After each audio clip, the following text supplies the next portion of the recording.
Good morning, good morning, good morning. Welcome to Pittsburgh. It is a very cold and blustery day out there. You're watching Test Driver, and today I'm going to the 2026 Pittsburgh International Auto Show. You're coming with me. The Pittsburgh International Auto Show will always have a special place in my heart. You see, when I was younger, I was buying a new car almost every year. So this was what I affectionately called my second Christmas.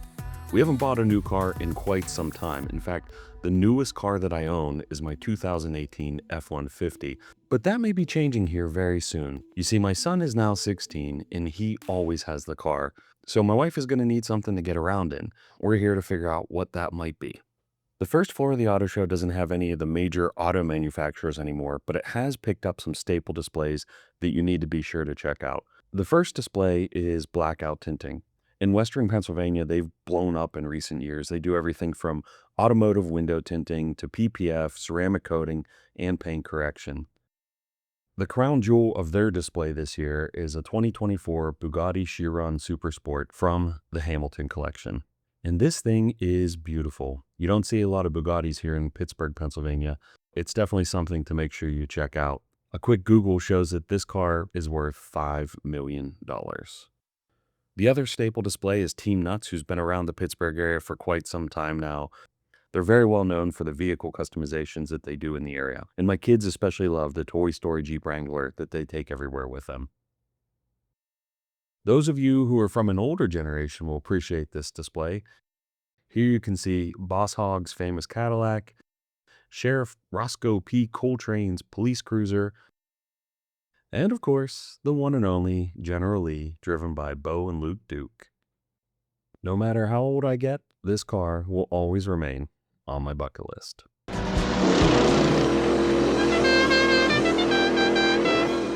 All right, let's take this party upstairs, and this is where things start to get really fun.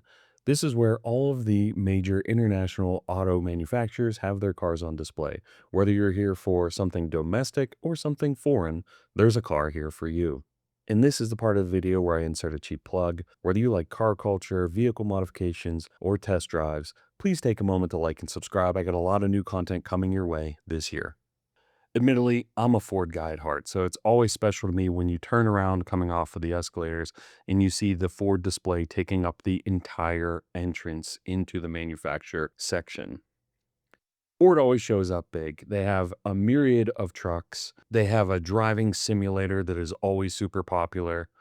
I was really surprised to see that they had with them the new Ford Mustang GTD. Only 1,700 of these were produced in its 2 to 3 year run.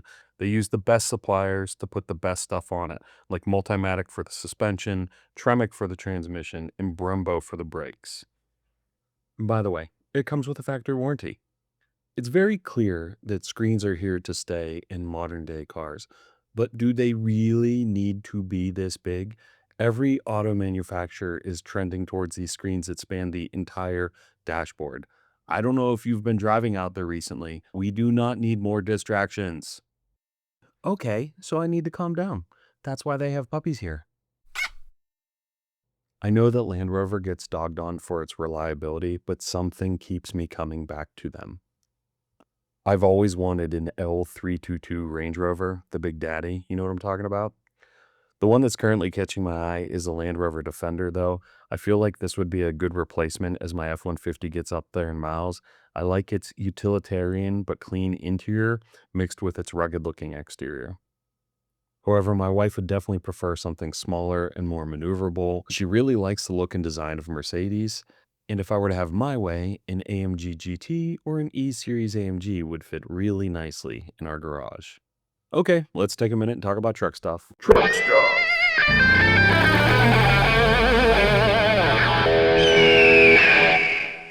I still want a Raptor. I dislike the front end of the new F-150s, but Chevy beat Ford in the competition of ugly front ends. Ram, you make a beautiful interior, and I really, really want to spend time there. But I also really, really do not want rusted quarter panels. Toyotas are cool if you like that Tonka truck look, but their interiors are also really beautiful. The GMC Hummer is cool to look at, but I'd never want to own one. And the GMC Sierra is actually something I could see myself driving. Great interior, nice looking exterior, but only if the Ford Raptor didn't exist, which it does. It's still the best. Let's keep it moving. I really like the Porsches, as does every car YouTuber today.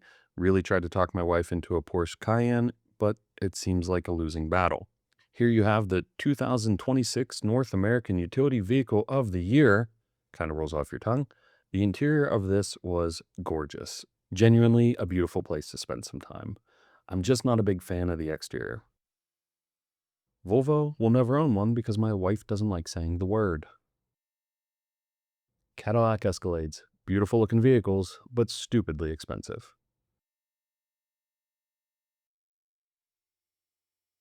There was a couple classics worth looking at. These Jaguars were beautiful. A Bentley 6-speed, which I know nothing about.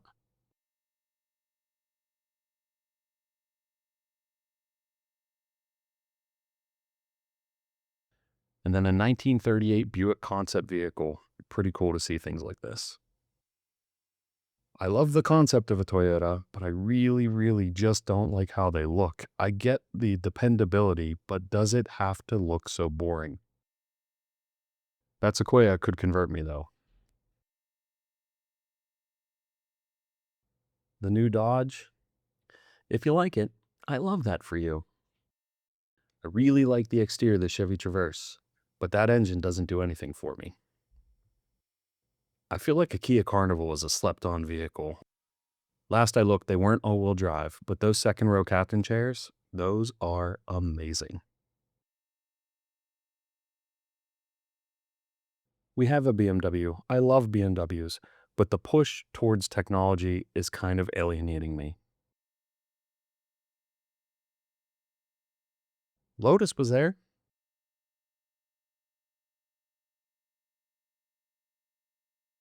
I love the concept of a Volkswagen ID Buzz. That's about it. So there you have it, folks. Thanks for coming with me to the 2026 International Auto Show. Did you see anything that you liked? Are there any cars on your shopping list for this year? I'm working on several new videos that are coming to the channel soon, so we will see you then. Take care, be well. Bye.